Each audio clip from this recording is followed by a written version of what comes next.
부활절 둘째 주일을 맞이합니다. 지난 주일 강조드린 것처럼 우리는 지금 부활절을 지내고 있습니다. 다른 말로 기쁨의 50일, 예수 그리스도의 부활하심을 온전히 누리고 그것을 전하는 메신저의 정체성, 그것을 다시 한번 뚜렷하게 해야겠습니다. 그 메신저로서 우리에게 필요한 것이 무엇인지 다시 한번 내 삶을 돌아보고 정비하는 것, 그것이 오늘 하나님께서 우리에게 베푸시는 그 예배의 좋은 메시지라고 할 수 있겠습니다. 거기에 집중해서 우리의 삶을, 우리의 미래를 다시 한번 잘 준비하고 결단하는 귀한 시간이 되기를 바랍니다. 그 모든 것이 우리 하나님께 온전히 영광 될 수 있기를 간절히 원합니다. 이 시간 우리의 마음과 뜻과 정성을 모아서 우리 하나님께 부활절 둘째 주 주일 예배를 드리겠습니다. 다 함께 일어나셔서 우리를 부르신 하나님의 음성에 귀를 기울이시고 그 말씀에 함께 응답의 찬송 올려드리겠습니다. 형제들아, 내가 이것을 말하노니 혈과 육은 하나님 나라를 이어받을 수 없고 또한 썩는 것은 썩지 아니하는 것을 유업으로 받지 못하느니라. 보라, 내가 너희에게 비밀을 말하노니 우리가 다 잠잘 것이 아니요 마지막 나팔의 순식간에 후련히 다 변화되리니 나팔 소리가 나매 죽은 자들이 썩지 아니할 것으로 다시 살아나고 우리도 변화되리라. 아멘.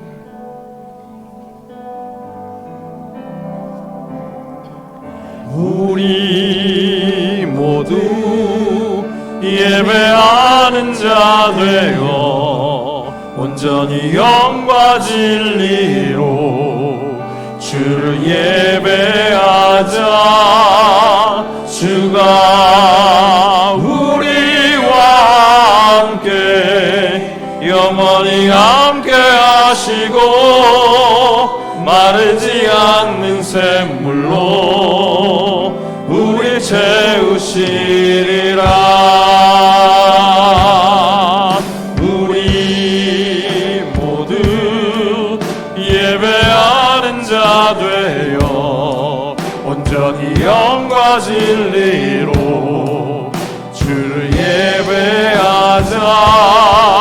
주가 우리와 함께 영원히 함께 하시고 마르지 않는 샘물로 우리 채우시리라.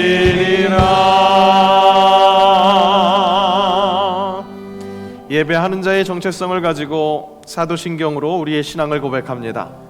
나는 전능하신 아버지 하나님 천지의 창조주를 믿습니다. 나는 그의 유일하신 아들 우리 주 예수 그리스도를 믿습니다. 그는 성령으로 잉태되어 동정녀 마리아에게서 나시고 본디오 빌라도에게 고난을 받아 십자가에 못 박혀 죽으시고 장사된 지 사흘 만에 죽은 자 가운데서 다시 살아나셨으며 하늘에 오르시어 전능하신 아버지 하나님 우편에 앉아 계시다가 거기로부터 살아있는 자와 죽은 자를 심판하러 오십니다. 나는 성령을 믿으며 거룩한 공교회와 성도의 교제와 죄를 용서받는 것과 몸의 부활과 영생을 믿습니다. 아멘.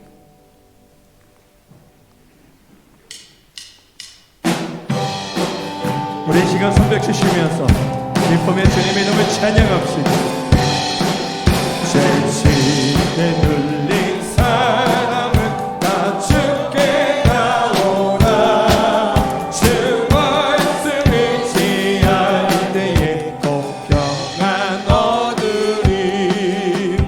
의지하세 의지하세 주 의지하세 구하시네 구하시네 복 구하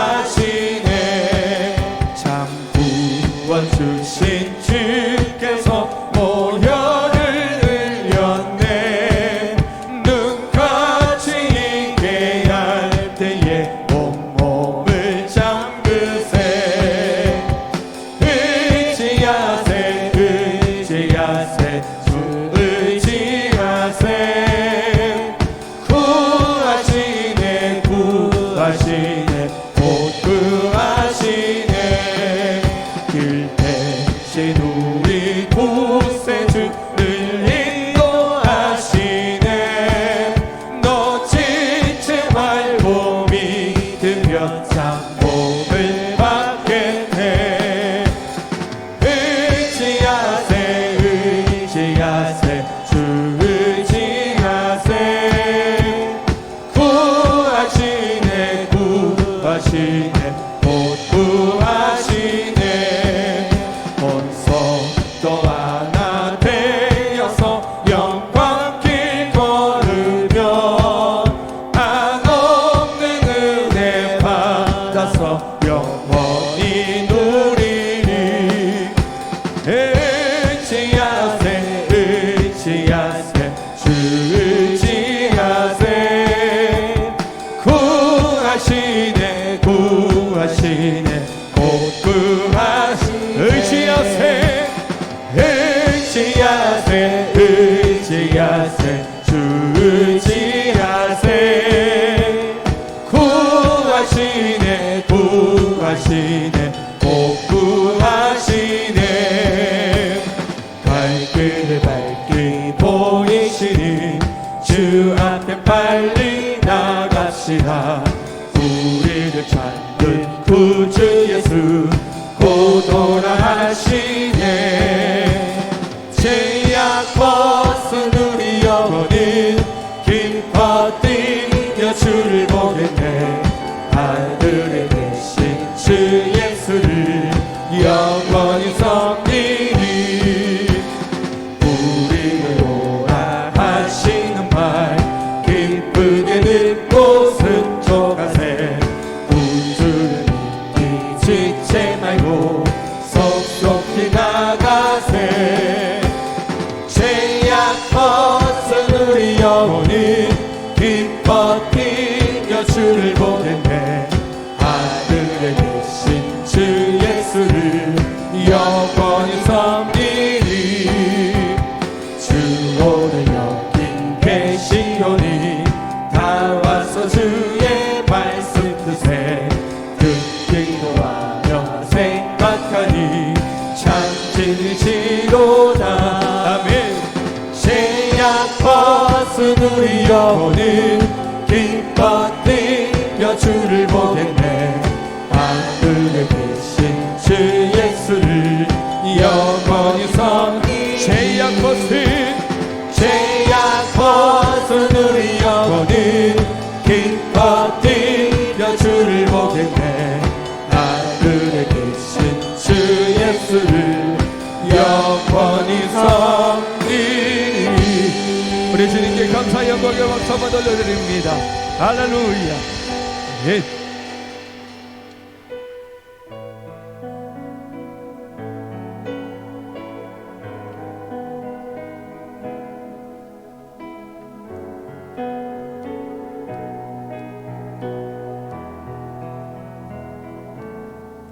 너 예수께 조용히 나가 내 모든 짐 내려놓고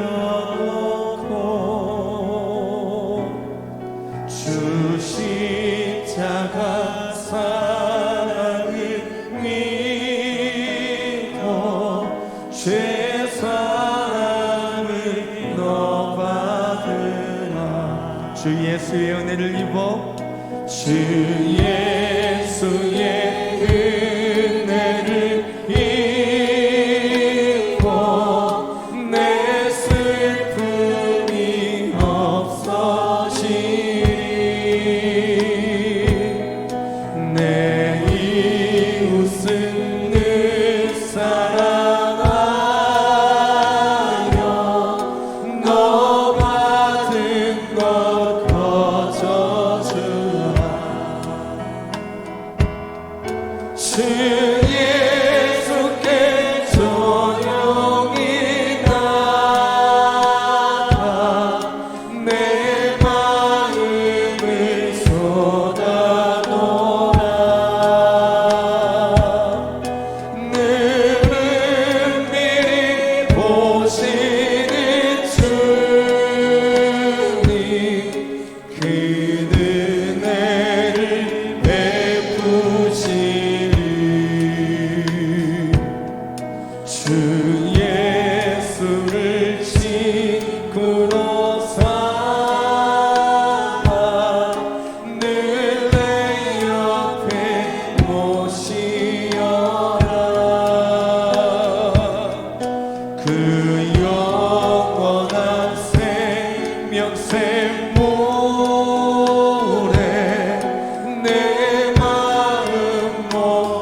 너 주님과 사귀어 너 주님과 사귀어 살면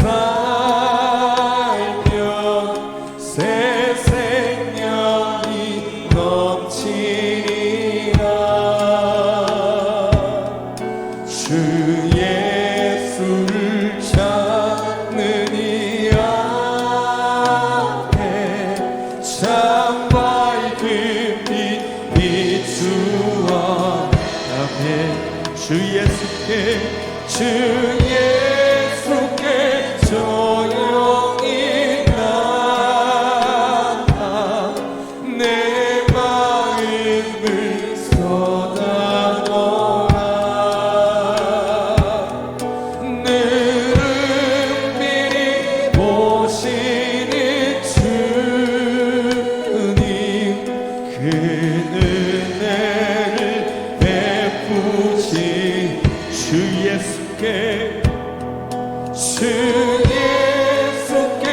조용히 나가 내 마음을 쏟아놓아. 능히 보시는 주님 그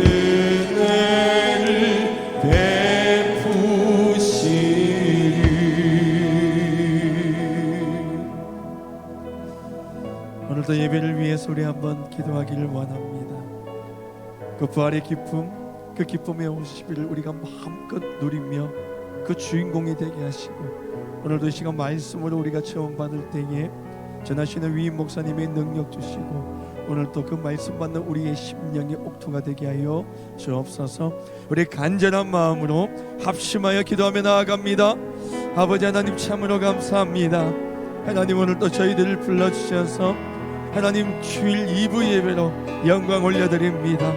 이곳에 임재하실 주님을 찬양하오니 주님 하늘 문을 여시고 성령으로 우리를 충만케 하시며, 오늘도 이 시간 말씀을 사모하오니 전하시는 목사님의 능력 주시며, 하나님 오늘도 그 말씀으로 우리가 심령에 체험받는 거룩한 은혜의 시간 되게 하여 주시옵소서.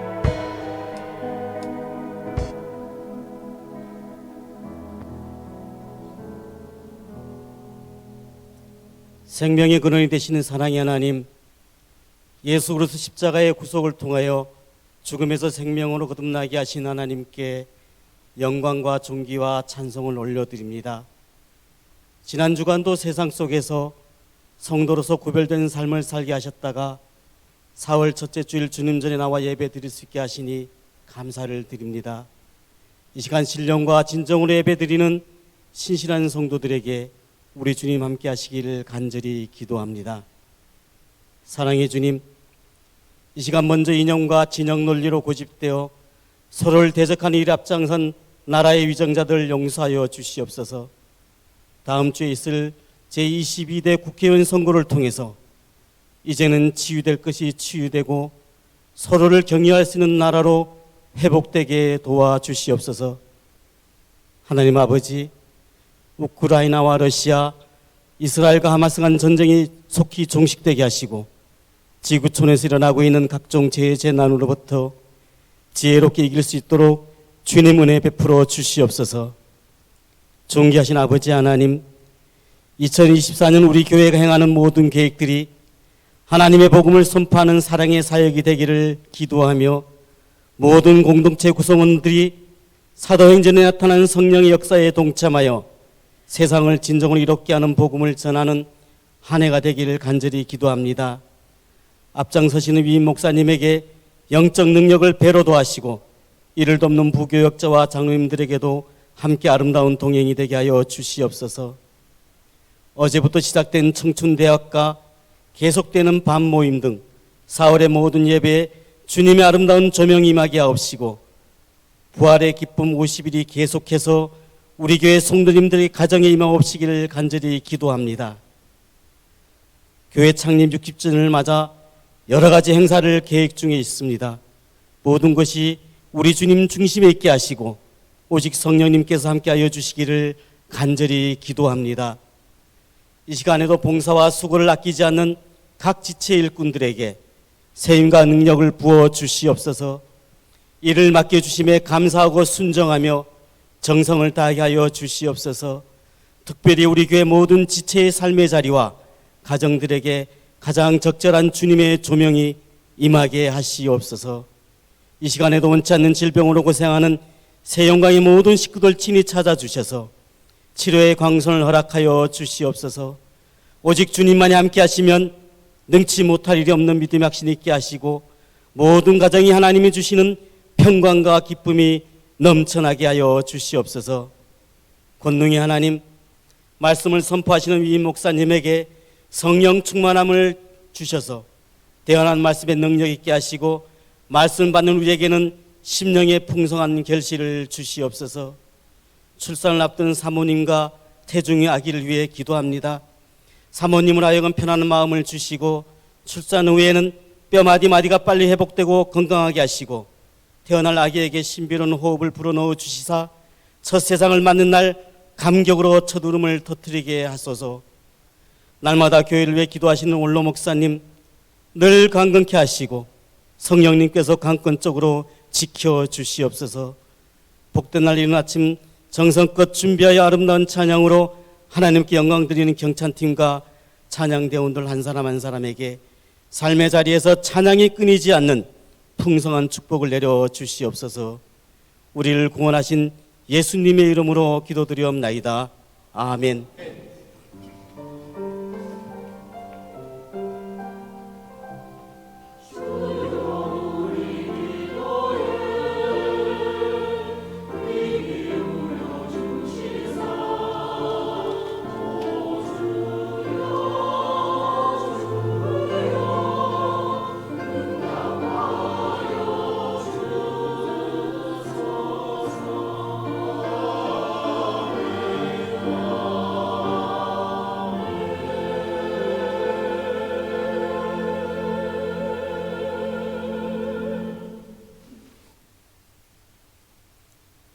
오늘 우리에게 주신 말씀은 신약성경 사도행전 6장 1절에서 7절 말씀입니다.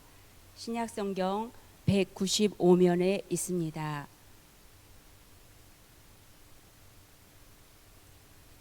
그때 제자가 더 많아졌는데 헬라파 유대인들이 자기의 과부들이 매일의 구제에 빠짐으로 히브리파 사람을 원망하니 12사도가 모든 제자를 불러 이르되 우리가 하나님의 말씀을 제쳐놓고 접대를 일삼는 것이 마땅하지 아니하니 형제들아 너희 가운데서 성령과 지혜가 충만하여 칭찬받는 사람 7을 택하라.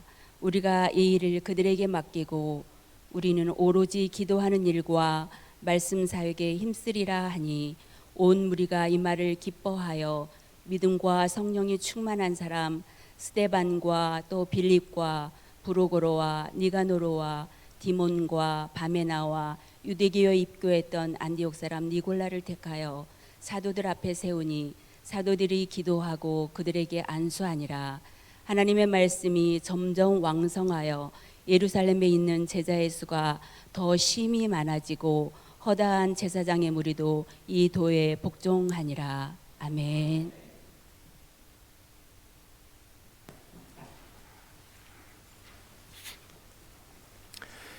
네, 교회 소식 전해드립니다. 계속해서 부활의 기쁨 제대로 누리고 나눌 수 있는 그런 성도의 삶, 우리 예수 그리스도의 부활을 정말 기뻐하는 그런 삶이 되어야 하겠습니다.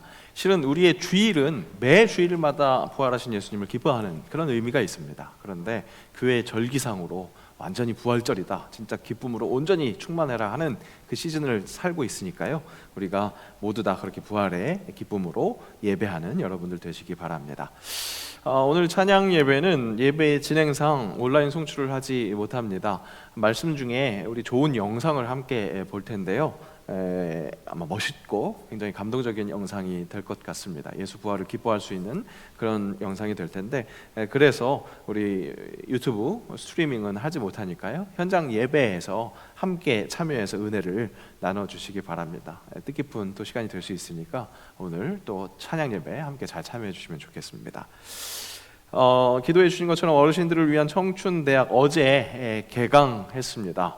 제가 입학 선언해드렸습니다. 선언할 땐 총 47명이라고 그렇게 선언해드렸는데 어제 함께 참여하신 분이 한 50분 정도 되시는 것 같고요. 외부에서 오신 분들이 10분이 넘으셨고 다음 주에는 또 더 많은 분들이 함께 하시겠다고 그렇게 뜻을 밝혀주셨다고 합니다. 아무쪼록 우리 교회에 있는 어르신들과 기쁨을 나누는 것뿐만 아니라 우리 이 지역사회를 또 잘 섬겨서 앞으로 참 중요한 이 실버 사역을 잘 감당하면서 우리가 세상의 소금과 빛의 역할이라는 것을 확실히 잘 깨달을 수 있는 그런 시간들이 되었으면 좋겠습니다. 또 이번 토요일 두 번째 시간 잘 기억해 주시고 또 함께 기도해 주시면 좋겠습니다. 우리 사순절과 지난 부활주일까지 이 사랑의 장기기증 운동 서약서를 제출해 주셨습니다. 추가로 작성해서 제출하신 분들은 장기기증 등록증 카드를 교육자실에서 수령하시기 바랍니다. 3월 17일에 있었던 우리 생명 나눔 예배 또 그 이후에도 계속해서 그 서약서들을 내주셔서 총 97분이 함께 해주셨습니다. 그래서 이후에 우리 사랑의 장기기증 운동 본부에서 우리 교회를 위한 웹페이지를 따로 설정해 주시고 거기에 함께 서약하신 분들은 또 이름도 같이 기재되어서 우리의 사랑 나눔에 대한 결단 그것을 기억할 수 있게 하겠습니다. 우리 교회 앞에 현판도 이미 붙여 있죠. 사랑 나눔 예배 때 말씀드린 것처럼 이것으로 끝나는 게 아닌 서약을 하신 분들이나 하지 못하신 분들이나 똑같이 앞으로 우리가 그리스도인으로서 우리의 삶을 나누는 것, 우리의 가지고 있는 소유를 나누는 것, 우리가 보고 있는 사도행전 말씀에 그 성도들이 그랬었던 것처럼 내 손에 들려있는 지팡이로 어떻게 세상과 구별된 사람으로서 주가 주되심을 선포하는 그런 사람이 되겠다라는 시작이었으니까요. 앞으로도 개인이 또 우리 교회가 전체적으로 계속해서 세상에게 좋은 것을 전할 수 있는, 나눌 수 있는 그런 우리의 성도의 모습이 되었으면 좋겠습니다. 오늘 이번 수요일 안수집사 세미나가 오후 10시에 일산 장흥 페트라로 출발합니다. 우리 안수집사님들 기억해 주시고 함께 참여해 주시고 또 모든 성도들도 함께 기도해 주시기 바랍니다. 오늘 2부 예배 후에 지정장소에서 남녀 선교회 원래회 있습니다. 중그룹이라고 할 수 있을 텐데 함께 모이시고 또 그 이후에도 또 소그룹도 계속해서 반 모임도 잘 해주시기를 부탁드리겠습니다. 반장 모임 계속되고 있고요. 이번 상반기는 지금 정기 신방을 대신해서 제가 각 반마다 같이 만나서 모임을 하고 있습니다. 거의 일주일에 한 그룹씩 한 반 모임씩 그렇게 만나고 있는데 그런 모임들을 통해서 제일 중요한 것 우리 교제 안에서 그 말씀이 중심되는 것 오늘 말씀에서도 그것을 다시 한번 확인할 텐데 사랑의 교제가 말씀을 중심으로 잡아서 잘 아름답게 이루어지는 것이 우리 세영광교회에서 너무나 자연스럽게 일어나는 그런 복된 우리 신앙생활이 되었으면 좋겠습니다. 함께 관심 가져주시고 해당 우리 선교회와 또 반 모임에 더욱더 관심을 가져주시면 좋겠습니다. 지난주 우리 박대성 안수집사님, 김동숙 권사님 자녀 결혼을 감사해서 오늘 식사와 떡을 제공하십니다. 기쁨과 감사가 넘치는 교제의 시간 되셨으면 좋겠고 또 계속해서 축하해 주시면 감사하겠습니다. 지난 주간 우리 김수량 성도님께서 자녀상이 있으셨습니다. 교회가 늦게 알아서 발인하는 날 발인 직전의 소식을 알아서 우리 교육자들이 함께 가서 조문했습니다. 오늘 예배 참석하셨는데 함께 또 이렇게 위로해 주시고 제가 갔더니 제가 교회 나온 지 얼마 되지 않았는데 목사님 뭐 하러 오셨어요? 이렇게 말씀하시는데 제가 그렇게 대답드렸습니다. 올해 나오신 분이나 한 주 나오신 분이나 똑같다고 똑같이 우리 교회가 사랑하는 일에 최선을 다하는 것이라고 그렇게 말씀드렸습니다. 우리 모든 성도들도 함께 그렇게 위로해 주시고 또 우리 사랑의 교제가 있는 우리 사랑의 공동체라는 것을 함께 누리실 수 있었으면 좋겠습니다. 네. 인생 속에서는 그렇게 기쁨이 있을 때가 있고 슬픔이 있습니다. 근데 그 모든 일들이 우리 예수 그리스도의 부활을 통해서 슬픔을 이겨낼 수 있는 기쁨이 되는 줄로 믿습니다. 계속해서 우리가 그것을 일깨웠으면 좋겠고요. 그런 의미에서 계속해서 훈련하면서 또 반갑게 축복하는 그 일이 우리 성도 간의 교제 안에서 꼭 있어야 하겠습니다. 오늘도 그런 의미에서 인사하겠습니다. 부활을 축하합니다. 해피 이스터, 해피 이스터, 해피 이스터, 해피 이스터.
예, 부활절 내내 증인되리라. 그것이 우리에게 되뇌어져야 하겠습니다.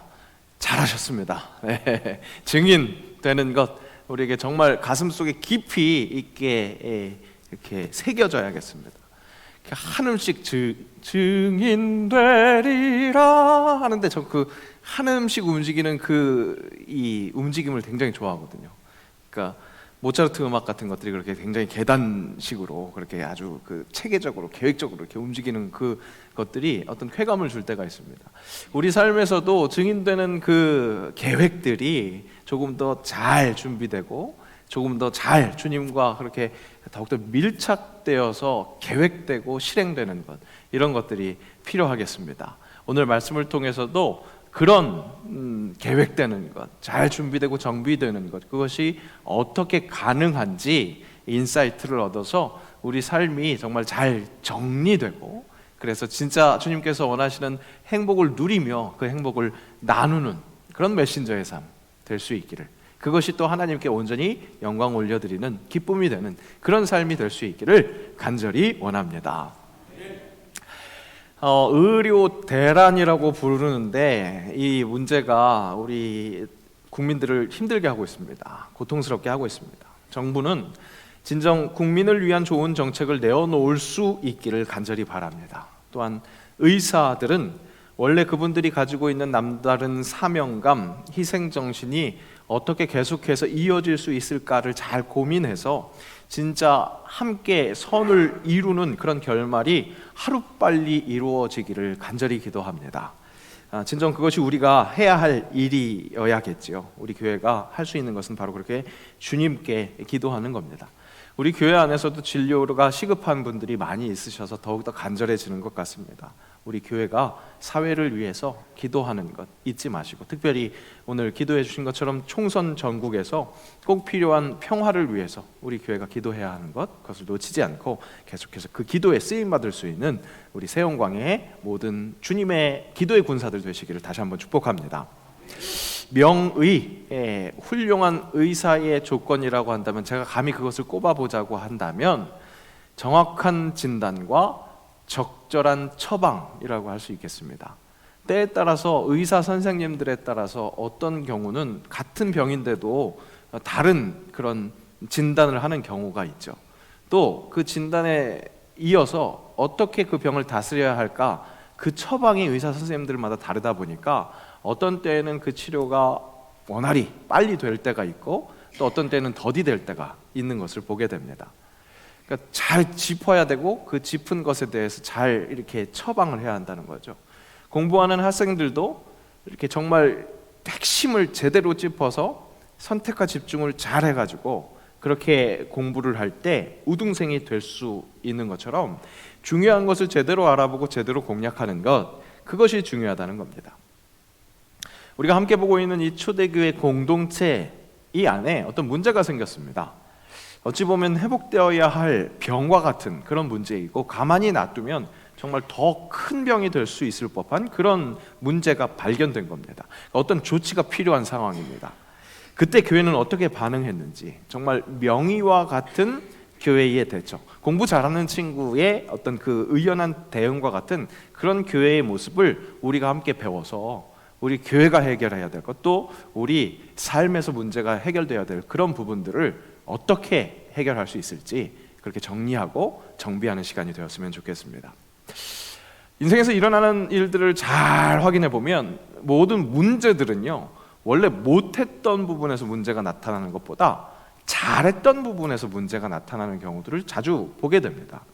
초대교회도요, 잘했던 부분에서 문제가 나타납니다. 초대교회가 잘하고 있었던 것이 무엇이었을까요? 우리 사도행전 말씀을 계속 보면서 확인했었던 것이 무엇이었냐면, 그 중에 가난한 사람이 없었다 이야기합니다. 처음부터 부자들만 모여서 가난한 사람이 없었다는 이야기가 아니라, 밭과 집, 있는 것이 있는 사람이, 가진 것이 있는 사람이 그것들을 내어놓고 힘든 사람들, 그들과 함께 나누었으므로 가난한 사람이 없었다. 그러니까 무슨 말입니까? 고통 속에 있는 사람, 도움이 필요한 사람을 그냥 방치해 놓는 게 아니라 공동체의 모든 사람들이 함께 힘을 합쳐서 그들을 함께 나누고 그들과 함께 살아냈다는 것.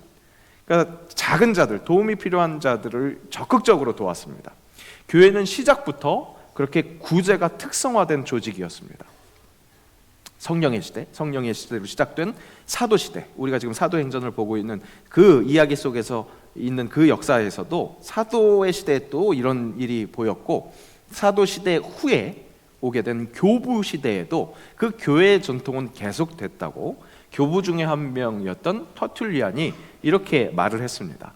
약자를 돌보고 사랑과 친절을 베푸는 우리의 모습은 많은 우리의 반대자들의 눈에 비친 우리의 브랜드다. 그러니까 교회를 박해하고 교회를 대적했던 사람들도 교회를 보면서 무엇을 발견할 수 있었다는 겁니까? 저들이 그 안에서 친절하게 사랑을 베풀고 서로 나누는 모습들이 교회의 특징이다, 교회의 브랜드다, 그렇게 인정을 해줬다는 겁니다. 그 전통이 이 사도시대에서 멈춘 것이 아니라 교회가 계속 역사가 되면서 교부시대에도 계속해서 그 전통이 나타났다는 거죠. 초대교회 공동체 안에서 도움이 필요한 대표적인 그룹이 누구였습니까? 바로 과부들이었습니다. 그런데 오늘 말씀에 보니까 그 과부를 돕는 일, 그 잘하던 일에 구멍이 생겼습니다. 1절 말씀 함께 읽어보겠습니다. 그때에 제자가 더 많아졌는데 헬라파 유대인들이 자기의 과부들이 매일의 구제에 빠짐으로 히브리파 사람을 원망하니, 이 말씀에서 순간 지나갈 수 있는데 지금 이 초대교회 공동체는 좋은 분위기였습니다. 그때의 제자가 더 많아졌는데 이렇게 이야기하고 있죠. 계속해서 성장하고 있는 겁니다. 예수를 믿는 사람들이 계속해서 많아지는 겁니다. 좋은 흐름 속에 있습니다. 사람이 많아지니까 계속 함께 도움을 잘 받아야 했던 그 과부들 중에 그 손길이, 도움의 손길이 미치지 못하는 일이 벌어진 겁니다. 그야말로 구멍이 생긴 거죠. 하필이면 그 제외되는 인원이 헬라파 유대인 과부들이었던 겁니다. 자, 여기서 헬라파, 히브리파 이런 파가 나타나는 것을 볼 수 있습니다. 이런 것을 볼 때 초대교회 안에서 벌써 뭔가 분열이 생겨서 당파가 생겼나? 이런 생각이 듭니다. 그런데 여기에는 이해가 필요합니다. 교회 안에 없던 끼리끼리가 새로 생긴 것이 아니라 이것은 헬라파, 히브리파는 워낙 이 교회 공동체 사람들이 교회 공동체로 모여들기 전부터 갖고 있었던 각자의 배경이었습니다. 그리고 이 헬라파, 히브리파는 다름 아니라 쓰는 언어의 차이였습니다. 그럼 당시에 어떤 언어를 썼는지 우리가 그것을 한번 확인해 볼 필요가 있을 텐데요. 예수님 시대에, 이 성령 시대에 그 팔레스타인 주변에 살던 사람들은 거의 대부분 아람어라는 지방어를 썼습니다. 아람어라는 지방어가 가장 많이 쓰는 그런 언어였습니다. 그런데 히브리어를 아직 쓰는 사람들이 있었습니다. 이 히브리어는 유대인들이 쓰던 옛날 말이었습니다. 옛 말을 아직도 쓰고 있는 것은 유대인으로서의 어떤 그 정신, 전통 이런 것들을 더욱더 의지를 가지고 지켰던 사람들, 그런 환경 속에서 자라온 좀 작은 그런 사회 속에서 사는 그런 사람들이었다고 할 수 있겠습니다. 반면 헬라파 유대인이라고 하니까 역시 혈통은 그대로 히브리인이죠. 유대인이지만 헬라어를 사용했었던 유대인들이었습니다. 당시 세계는 이 헬라 문화가 지배를 하고 있었습니다. 그래서 유대 민족들이 여기저기 다 뿔뿔이 흩어져 살 때 가장 편하게 쓰는 말, 제일 많이 쓰는 말이 헬라어였던 겁니다. 그래서 헬라어를 쓰는 유대인들, 이 사람들이 헬라파 유대인들이었던 거죠. 쓰는 언어, 그것은 이 언어가 다르다라는 것은 서로 갖고 있는 문화가 상이하다, 그런 것을 의미합니다. 오늘날에도 우리가 요즘 점점 그런 사람들이 많아지는 것 같아요. 우리는 여기는 한국이고, 그리고 다 분명히 이 겉모습도 한국 사람인데 영어로 소통하는 사람들을 보게 됩니다. 뭐 유학을 갔다 오거나 아니면 뭐 이민자거나 뭐 이런 사람들 얘기하는 것을 잘 들어보면, 물론 영어라서 잘 알아듣지는 못하지만 뭔가 이렇게 손짓 발짓이나 뭐 하는 모습들을 보면 문화가 좀 다르다라는 것을 느낄 수 있습니다. 말하는 것은 진짜 갖고 있는 문화에 차이가 있다는 거죠. 이렇게 서로 다른 사람들이 예수 그리스도의 이름으로 모인 것, 하나가 된 것이 그리스도 공동체였습니다. 그나마 오늘 이렇게 꼬집어진 히브리파 사람들과 헬라파 유대인들은 실은 혈통은 다 유대인이었습니다. 쓰는 말이 다르지만 혈통은 유대인들. 그런데 더 다른 사람들, 혈통부터가 다른 사람들, 이방인과 함께 유대인들이 생활했었던 것, 그것이 초대 그리스도 교회 공동체의 특징이었습니다. 이 그리스도 공동체가 나타나기 전에 세상에 이런 공동체는 없었습니다. 무슨 말이냐? 유대인들이 이방인들과는 상종조차 안 했기 때문에, 말 섞는 것조차 하지 않았기 때문에 그 전에는 유대인과 다른 민족들 혹은 언어가 다른 유대인들끼리 같이 하나로 모여있는 이런 그룹이 없었다는 거예요. 그런데 그리스도 공동체, 예수의 이름으로 함께 모인 공동체가 그렇게 다른 사람들이 하나로 모이는 그런 최초의 어떤 그런 모습을 보여줬다는 거죠. 교회는 시작부터 그랬습니다. 앞에서 확인했었던 것처럼 베풀고 나누는 것이 교회의 첫 번째 브랜드였다고 한다면, 또 다른 교회의 브랜드는 다양함이 일치성을 보이는 그 신비로운 공동체, 이것이 교회의 브랜드였다는 거죠. 그리고 그 서로 다름이 한 번에 딱 하나로 융합되는 그런 공동체는 아니었습니다. 그것이 하나 되면서 지지고 볶는 일이 계속해서 일어나는 것, 이것이 교회 공동체였다는 겁니다. 그래서 제가 여러분 지지고 볶는다, 우리 교회는 그런 거다라고 이야기하는 이유가 여기에 있습니다. 교회의 시초부터가, 태생부터가 전혀 하나가 될 수 없을 것 같은 사람들이 하나로 모여 있는 그런 공동체였기 때문에, 그래서 교회 안에서는 계속해서 지지고 볶는 일이 있는 것이라고 말씀드리는 겁니다. 매일 우리 교육자분들과 하루를 시작할 때 경건회로 시작을 하고 교회 여기저기를 이제 돌아봅니다. 여기저기라 하면 이 장소를 돌아보는 게 아니라 여러 우리 성도들의 삶, 우리 같은 뭐 반 모임이라든지 모든 선교회 안에서 있는 일들, 그런 것들을 확인을 하죠. 그러면 재미있습니다. 왜냐? 지지고 볶는 이야기가 들리기 때문에 그렇습니다. 그런 것이 확인되기 때문에 그렇습니다. 그러면 그 이야기를 들을 때 제 골치가 막 아플까요? 네. 어떤 때는 정말 되게 걱정되는 일, 꽤 걱정되는 일도 있을 때가 있습니다. 그런데 그걸 걱정을 하다가도 이내 옅은 미소를 짓게 됩니다. 속으로 무슨 생각을 하느냐? 우리 교회가 살아있구나. 우리가 진정 그리스도 안에서 하나 되기 위해서 서로 지지고 볶는 그런 몸부림이 있구나. 그러면서 안도의 한숨을 쉬는 겁니다. 왜 제가 안도의 한숨이라고 그럴까요? 살아있으니까. 죽은 것이 아니라 살아있으니까. 물론 시끄러운 거, 뭔가 좀 지고 볶는 그런 일들이 이렇게 소매 걷어가면서 반갑다 이렇게 맞을 일은 아니지만, 그럴 만한 일은 아니지만, 교회에게 진짜 인생에게 있어서 문제가 있는 것이 문제가 아니라 그 문제를 제대로 발견하지 못하는 것이 문제입니다. 병을 진단하지 못하는 것, 그것이 문제입니다. 그리고 또 병을 발견했어도 그 전곡을 찌르는 처방을 하지 못하면 그것이 문제입니다.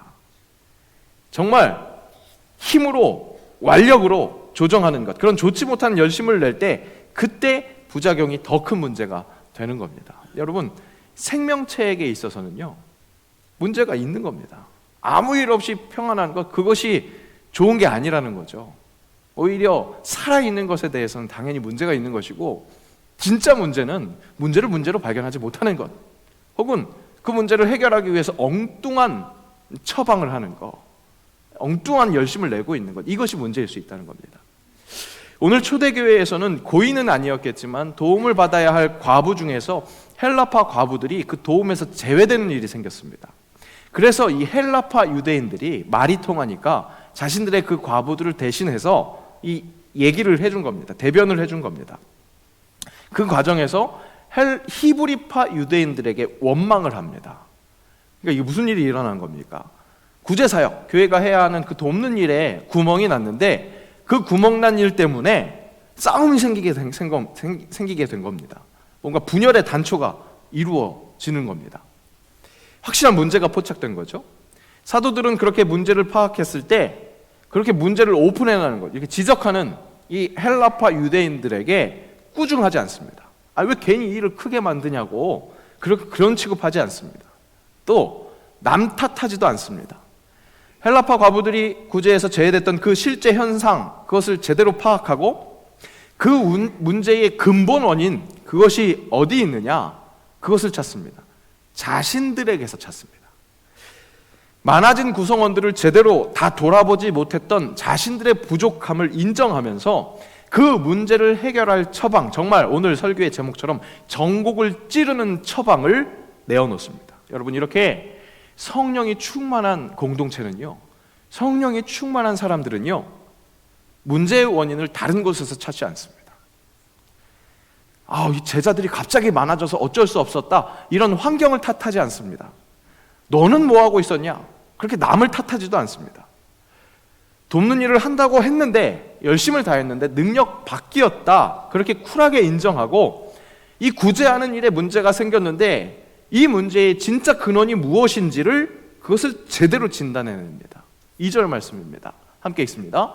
12사도가 모든 제자를 불러 이르되 우리가 하나님의 말씀을 제쳐놓고 접대를 일삼는 것이 마땅하지 아니하니, 사도인 자신들이 구제하는 일에 최선을 다하느라고 다했는데 그러느라고 말씀을 제쳐놨던 문제를 짚습니다. 제대로 진맥한 겁니다. 그리고 정말 그 혀를 제대로 찌르는, 전곡을 찌르는 처방을 내립니다. 3절 4절 함께 읽습니다. 형제들아, 너희 가운데서 성령과 지혜가 충만하여 칭찬받는 사람 7을 택하라. 우리가 이 일을 그들에게 맡기고 우리는 오로지 기도하는 일과 말씀 사역에 힘쓰리라. 기도하고 말씀 전하는 그 사역이 참 중요한데 구제하는 일도 참 중요하다 보니까 그 일을 많다고 했는데, 많이 하다 보니까 몸부림을 쳤는데도, 최선을 다했는데도 그 구제하는 일에서 문제가 생겼습니다. 구멍이 생겼습니다.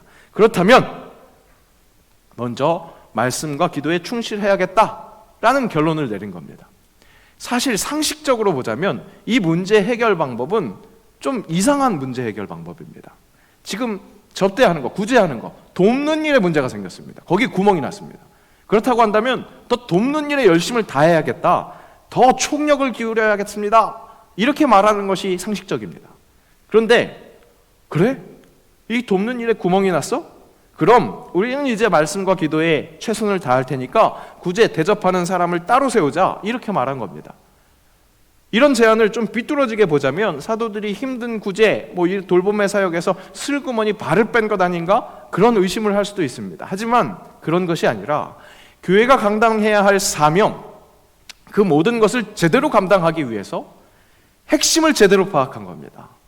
먼저 붙들어야 할 기준을 제대로 잡자, 전국을 찌른 처방을 한 겁니다. 교회에 5대 사명이 있습니다. 이것을 5대 본질이라고도 그렇게 이야기를 합니다. 예배, 레이뚜르기야, 성경 공부, 디다케, 전독, 케르기마, 교제, 코이노니아, 섬김, 디아코니아. 이것은 우리 새신자 교육할 때도 제가 교육을 해드립니다. 교회가 꼭 하는 일, 교회의 본질이라고도 이야기할 수 있습니다. 이 5가지 사명은 어떤 사명이 어떤 사명 밑에 있거나 이렇게 복종하게 하는 그런 사명이 아닙니다. 쉽게 얘기해서 다 중요합니다. 다 해야 하는 일인 겁니다. 같이 동역해야 할 사명입니다. 이것이 교회의 본질이기 때문에 그렇습니다. 그런데 그 모든 사명은 성령이 이끄셔야 가능하기 때문에 그 사명의 중심에 말씀과 기도가 자리 잡고 있어야 하는 겁니다. 말씀과 기도로 균형을 잡는 겁니다. 오늘 섬김에 최선을 다하던 교회 공동체의 그 섬김 사역에, 베푸는 사역에, 구제하는 사역에 구멍이 났습니다. 그러면 그 구멍을 메꾸기 위해서 더욱 섬김에만 힘을 써야 할 것인가? 그것은 제대로 된 처방이 아니라, 그렇게 균형을 잃을 것이 아니라, 그러면 계속 섬김만 해야 될 거잖아요. 그런데 그렇게 균형을 잃을 것이 아니라 다시 중심을 잡자는 겁니다. 사도들은 섬김에 구멍이 날 수밖에 없었던 그 근원적인 문제를 짚어냈죠. 바로 자신들이 말씀과 기도를 제쳐놨던 문제를 진단해내고 처방합니다. 그 처방이 무엇이었습니까? 분업에 의한 협력입니다.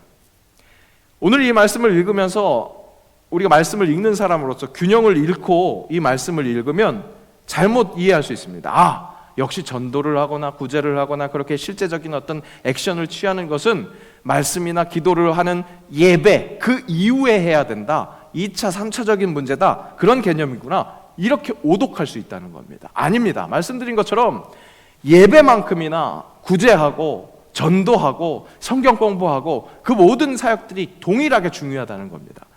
초대교회에서 공동체에서 문제가 생겼을 때 그 균형을 잡기 위해서 결코 구제를 둘째로 취급하지 않았습니다. 그것을 알 수 있는 것은 무엇입니까? 오늘 사도들이 말씀과 기도에 집중하겠다 그러면서 새로 세우는 일꾼, 구제를 해야 할, 베푸는 그 사역을 하는 그 일꾼을 세우는 데 있어서 그 깐깐한 기준, 철저한 기준을 보자면 사도들만큼이나 사도들을 세울 때 세울 만한 그런 기준으로 세우는 것을 볼 수 있습니다. 3절, 4절 말씀 다시 한번 보십시오. 지혜가 충만하여 칭찬받는 사람, 성령과 지혜가 충만하여 칭찬받는 사람이라고 합니다. 성령과 지혜가 충만한 사람, 그렇게 하나님 보시기에 합당한 것뿐만 아니라 칭찬받는 사람입니다. 칭찬받는 사람은 무엇을 뜻합니까? 사람이 보기에도 좋은 사람인 거죠. 칭찬은 사람이 해주는 거잖아요. 지혜와 성령이 충만한 것은 사람이 봤을 때는 판단할 수 없습니다. 하나님이 볼 때 판단하실 때 정말로 합당한 사람, 탁월한 사람 뿐만 아니라 칭찬받는 사람, 사람들이 봤을 때도 탁월한 사람, 그 사람을 세우는 겁니다. 그야말로 겉바 속촉, 겉은 바삭하고 속은 촉촉해서 다 좋은 거, 그런 사람을 세우는 거죠.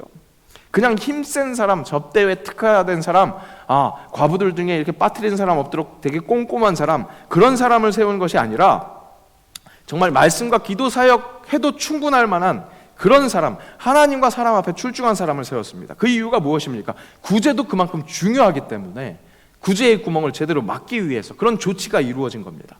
결국 오늘 구제를 위한 처방, 그것은 사도들이 말씀과 기도에 힘쓰고 새로운 일꾼들이 구제에 힘을 다하는 것, 그것은 교회의 사명, 본질을 위해서 균형을 제대로 잡은 것, 전곡을 찌르는 처방은 그것이었습니다. 좌로나 우로나 치우치지 않는 것, 그것이 사람을 제대로 건강하게 합니다. 건강을 위해서 전곡을 찌르는 처방은요, 여러분 결국 균형이에요. 밸런스예요. 건강을 위한 어떤 그 육체적인 처방에도요, 이 균형을 잘 잡을 수 있도록 약을 처방하고 그렇게 하는 거죠. 중심이 중요합니다. 중심이 성패를 가늠합니다. 승패를 가르는 것은 결국 중심이라고요. 선거철이죠. 지난 어제 그저께 사전 투표가 있었고 이번 수요일 이제 투표가 이루어집니다. 여야가 치열한 선거전을 치르고 있습니다. 양당 체제가 공고한 우리 정치 이 상황이 이번 총선도 크게 변화되지는 않는 것 같습니다. 결국 어느 한쪽이 승리를 하겠죠. 왼쪽으로 한 편이 있고 오른쪽으로 한 편이 있습니다. 왼쪽 제일 끝에 서 계시는 분들은 비가 오나 눈이 오나 왼쪽 끝에 서 있습니다. 그럼 오른쪽은 좀 다를까요? 오른쪽 제일 끝에 서 계시는 분들은 아무리 오른쪽에 있는 사람들이 마음을 상하게 했을지라도 좀 서운하게 했을지라도 그래도 우리가 남이가 그런 마음으로 그 자리에서 그렇게 움직이시지 않습니다. 콘크리트 지지층이라고 하죠. 제가 이 좌우에 있으신 분들 나쁜 사람들이라고 이야기하는 건 아닙니다. 여러 가지 색깔들이 있습니다. 그런데 결국 이 선거전의 승패를 가르는 것은 무엇입니까? 중도층이 어떤 쪽에 손을 들어주느냐. 지금 상황에서는 이쪽 손을 들어주는 게 맞겠다. 그렇게 판단하는 중도층의 판단으로 승패가 좌우된다는 겁니다. 중도층이 중요하다는 게 아니라 이 중도층, 우리 모두 중도층이 돼야 됩니다. 이 말씀을 드리는 게 아니라 선거의 승패를 가늠하는 것이 중간에서 그 중심을 잡는 것이 성패를 가늠하더라. 이 말씀을 드리는 겁니다. 결국 그리스도인 우리 주님의 사람들이 우리 삶 속에서 성패를 가르는 것, 다른 것보다 좌로나 우로나 치우치지 않고 중심을 제대로 잡는 것, 말씀을 중심으로, 말씀과 기도에 충실함으로 그 말씀이 가르치는 대로 행하는 것, 그렇게 중심 잡음으로 치우치지 않는 밸런스가 중요하다. 이 말씀을 드리는 겁니다. 위대한 지도자 모세에 이어서 정작 약속의 땅, 그 가나안 땅으로 들어갈 때에는 새내기 지도자 여호수아가 이끌어야 됐습니다. 이 새로운 지도자 리더 여호수아 얼마나 떨렸겠습니까? 그 위대한 지도자 모세에 이어서 이 이스라엘 백성들을 인도해야 합니다. 자신의 부족함이 보이고 연약한 모든 문제들이 가장 크게 보였을 겁니다. 그런 상황에 놓여 있었던 여호수아의 정곡을 찌르는 하나님의 처방 무엇이었습니까? 함께 읽습니다. 오직 강하고 극히 담대하여 나의 종 모세가 내게 명령한 그 율법을 다 지켜 행하고 우로나 좌로나 치우치지 말라. 그리하면 어디로 가든지 형통하리니 이 율법책을 내 입에서 떠나지 말게 하며 주야로 그것을 묵상하여 그 안에 기록된 대로 다 지켜 행하라. 그리하면 내 길이 평탄하게 될 것이며 내가 형통하리라. 약속의 땅 들어가서 맞닥뜨릴 그 가나안 땅, 그 사람들을 향해서 어떤 전략을 짤까, 전술을 짤까, 그것이 아니었습니다. 말씀을 묵상하면서 그것을 지키는 것, 말씀을 중심으로 말씀이 명하시는 기준을 잃지 않는 것, 그런 중심이 있을 때 그 땅을 정복해 나갈 수 있습니다. 승리할 수 있다는 겁니다. 여러분, 삶에 문제가 있습니까? 해결되어야 할 일이 있습니까? 두려움이 있습니까? 교회에서 또 인간관계 속에서 풀리지 않는 숙제가 있습니까? 교회의 모든 사역, 또 인생의 모든 일에 꼭 필요한 정복을 찌르는 처방, 그것은 중심을 잡는 겁니다. 말씀과 기도에 전념하면서 그 말씀 뜻대로 실천할 수 있도록 하는 그런 정복을 찌르는 처방을 내리시기 바랍니다. 오늘 말씀을 제대로 집중해서 지금 들으시고 계시고 이제 적용하려고 잘 생각하다 보시면 좀 불만이 생기는 분들이 계실 수 있을 거예요. 왜 그럴까요? 초대교회에는요, 사도들이 있었고 오늘 세워지는 일곱 집사와 같은 사람들이 있었습니다. 그래서 사도들에게는 말씀과 기도에 전념할 수 있게 하고 집사들은 구제사역을 할 수 있었던 거죠. 그런데 내 삶에서는 어떻습니까? 내가 말씀과 기도에 전념도 해야 되고 내가 해야 하는 일들도 있는데 이거 어떻게 밸런스를 잡습니까? 나는 분업할 수 없는데 어떻게 합니까?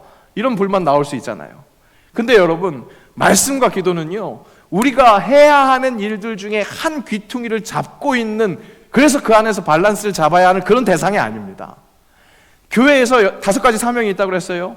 예배, 성경 공부하고 선교하고 나눔하고 봉사하는 이 액션들이 있습니다. 이 액션들이 균형을 잡아야 돼요. 그 균형을 잡기 위해서 먼저 기준이 되는 것이 말씀과 기도입니다. 마찬가지로 내 삶 속에서 해야 하는 많은 일들이 있습니다.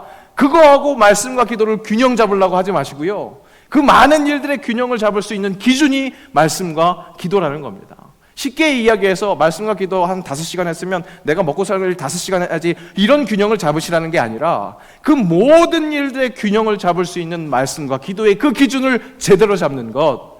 우리 삶 속에서 치유되어야 할 일이 있고 회복되어야 할 일이 있다면 먼저 말씀과 기도에 집중함으로, 기도에 하나님과 감동이 동감을 하는 그 일을 집중하고, 말씀에서 뜻하시는 하나님의 뜻대로 살 수 있는 모든 액션들이 바로 그 하나님의 뜻을 실천할 수 있는 그 기준이 될 수 있는 것, 말씀과 기도의 그 기준을 잡는 것이 우리 삶에서 먼저 일어나야 하는 일이라는 겁니다. 그것이 우리 삶에 꼭 필요한, 제대로 진맥하는 그 진단이고, 그것이 우리의 삶에 꼭 필요한 처방, 전곡을 찌르는 처방이라는 겁니다. 사랑하는 성도 여러분, 기쁨의 50일 부활하신 예수님과 동행하십시오. 말씀에 귀 기울이시고 기도 속에서 그리스도와 함께 동감하십시오.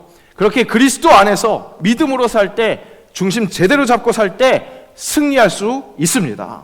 회복할 수 있습니다. 함께 사랑할 수 있습니다. 하나님 나라를 이 땅에서 목격할 수 있습니다. 아무쪼록 말씀과 기도를 사랑함으로 그 말씀대로 이웃을 사랑하는 실천 행하는 그런 중심이 서 있는 우리 새영광교회, 그런 우리를 세상에 보여줄 수 있는 새영광교회들 되시기를 주의 이름으로 축복합니다. 기도하겠습니다. 우리 교회에 내 인생에 해결되어야 할 문제가 있다면 그 문제를 제대로 진단할 수 있게 하옵소서. 제대로 된 처방 말씀에서 찾게 하시고, 그렇게 기준이, 우선순위가 제대로 정립되게 하시고, 혹 흐트러져 있다면 다시 한번 혀를 뚫는, 전곡을 찌르는 처방, 말씀과 기도 전념함으로 내가 행해야 할 어떤 것인지 잘 아는, 그래서 참된 소망과 위로를 얻고 가장 행복하게 살아가는 주의 은총 받은 주의 자녀 되게 하옵소서. 우리 새영광교회가 그렇게 새 영광을 노래하게 하옵소서. 예수님의 이름으로 기도합니다. 아멘.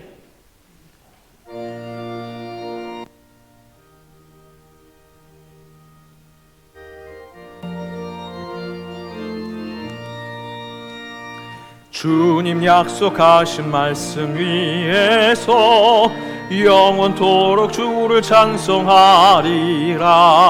소리 높여 주께 영광 돌리며 약속 믿고 굳게 서리라. 굳게 서리, 영원하신 말씀 위에 굳게 서리. 굳게 서리, 그 말씀 위에 굳게 서리라. 주님 약속하신 말씀 위에서 세상 염려 내게 연습할 때에 용감하게 힘써 싸워 이기며 약속 믿고 굳게 서리라. 굳게 서리, 영원하신 말씀 위에 굳게 서리. 굳게 서리, 그 말씀 위에 굳게 서리라.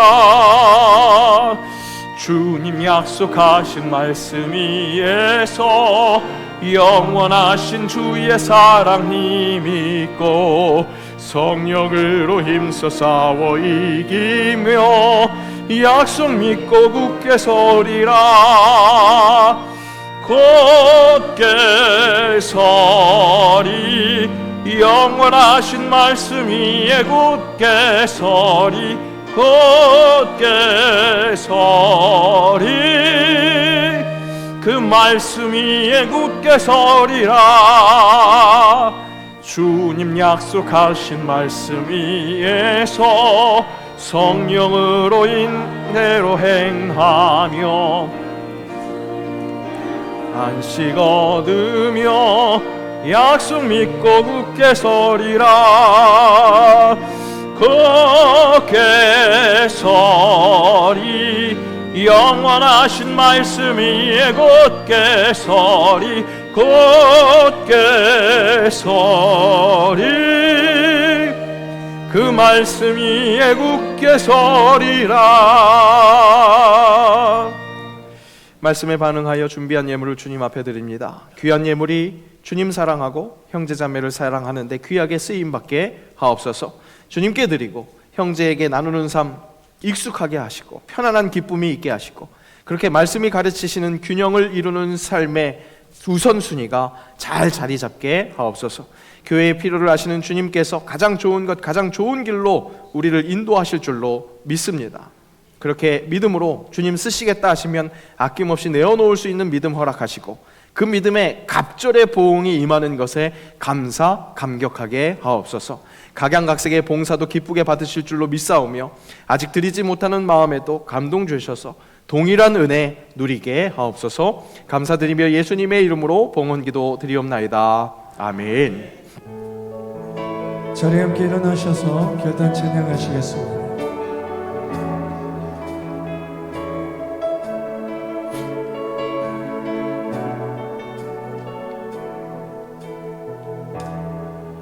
내 손에 들려있는 지팡이 사용하셔서 주님만이 주 되심을 나타내소서. 맡겨주신 사명을 감당할 힘을 주시고 주 이름만 높이게 하소서. 완악한 세상에서 믿음을 지키는 자로 선하신 주 의지하며 살게 하소서.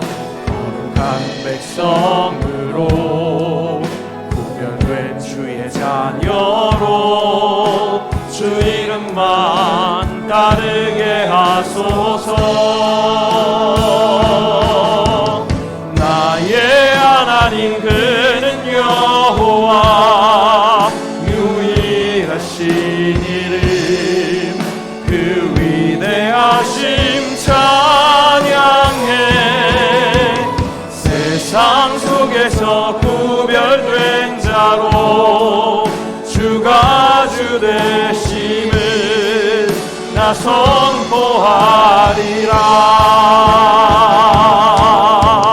나의 하나님 그는 여호와 유일하신 이름 그 위대하심 찬양해. 세상 속에서 구별된 자로 주가 주 되심을 나 선포하리라.